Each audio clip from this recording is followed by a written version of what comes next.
2022ஆம் ஆண்டு உக்ரைன் போரின் போது ரஷ்யா தந்திரோபாய அணு ஆயுதங்களை பயன்படுத்தாமல் இருக்க பிரதமர் நரேந்திர மோடி முக்கிய பங்காற்றியதாக போலாந்தின் துணை வெளியுறவுத்துறை அமைச்சர் தெரிவித்துள்ளார். புதுடில்லியில் நடைபெற்ற இந்தியா போலாந்து கூட்டு பொருளாதார ஆணைய கூட்டத்திற்கு பிறகு செய்தியாளரிடம் பேசிய அவர், ரஷ்யாவுடன் இந்தியாவுக்கு பல ஆண்டுகளாக நெருங்கிய உறவு இருப்பதால் பிரதமர் மோடியின் கருத்துக்களை அதிபர் விளாடிமிர் புதின் கவனமாக கேட்பார் என்று கூறினார். உலக அளவில் மதிக்கப்படும் தலைவர்களில் மோடியும் ஒருவர். இந்தியாவுக்கும் ரஷ்யாவுக்கும் நீண்டகால உறவு உள்ளது. அதனால் மோடி கூறும் கருத்துக்களுக்கு புதின் முக்கியத்துவம் அளிக்கிறார் என்று தெரிவித்தார். மேலும் 2022ஆம் ஆண்டின் இறுதியில் உக்ரைன் போரின் பதற்றமான சூழலில் ரஷ்யா தந்திரோபாய அணு ஆயுதங்களை பயன்படுத்துவதை தடுக்க மோடியின் செல்வாக்கு உதவியதாகவும் அவர் குறிப்பிட்டுள்ளார். புதின் மீது ஒரு அளவுக்கு செல்வாக்கு செலுத்தக்கூடிய சில உலக தலைவர்களில் மோடியும் ஒருவர். இந்த போரை முடிவுக்கு கொண்டுவர இந்தியா செய்யக்கூடிய முக்கிய பங்களிப்பு இதுதான் என்றும் கூறினார். 2022 செப்டம்பரில் உஸ்பெகிஸ்தானில் நடைபெற்ற ஷாங்காய் ஒத்துழைப்பு அமைப்பின் உச்சி மாநாட்டில் இது போருக்கான காலம் அல்ல என்று பிரதமர் மோடி புதினிடம் கூறியது உலகளவில் கவனம் பெற்றது.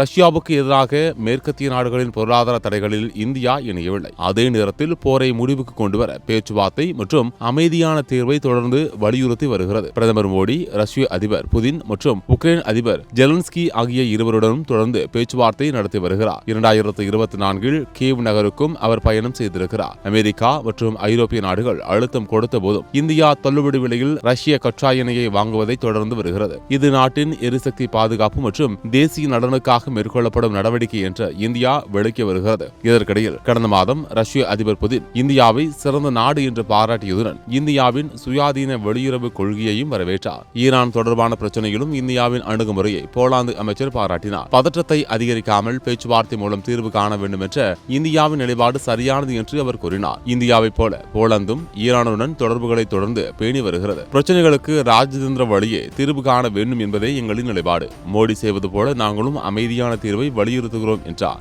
மேலும் ஐக்கிய நாடுகள் பாதுகாப்பு சபையின் நிரந்தர உறுப்பினர் இடம்பெற இந்தியா மேற்கொண்டு வரும் முயற்சிக்கு போலாந்து தொடர்ந்து ஆதரவளிக்கும் என்றும் அவர் மீண்டும் உறுதி தெரிவித்தார்.